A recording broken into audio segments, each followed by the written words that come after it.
पीर जे ॻोठ में 9 ऐं 10 क्लास जा इम्तिहान शुरू थी विया। केतिरनि इम्तिहानी मर्कज़नि जी बिजली बंदि। पेपर वक़्त खां अॻु आउट कापी जी धुम मतल।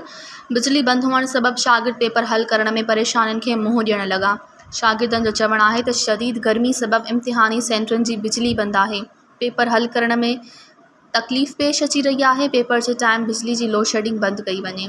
पीर जे ॻोठ में 9 ऐं 10 क्लास जा सालियाना इम्तिहान शुरू थी चुकिया आहिनि। इम्तिहाननि जे आगाज़ में कापी जी स्कूलनि में धूम मचल रही। उनखे रोकाइण जे लाइ के बि उपाउ न वरिता हुया। का बि टीम हिते जाइज़े तौरु विज़िट लाइ न पहुती। उनखां अलावा शदीद गर्मी में तमामु घणी लोड शेडिंग कई वञे। इम्तिहान पेपर शुरू थींदे ई बिजली बंदि थी वई। शागिर्दनि तोड़े टीचर्स खे तमामु घणी ॾुखियाई जो मुंहुं ॾिसणो पियो। मज़ीद ख़बरनि ऐं तफ़सीलात लाइ विज़िट कयो असांजी वेबसाइट www.awamiNewsHD.com ऐं ॾिसंदा रहो अवामी न्यूज़ HD।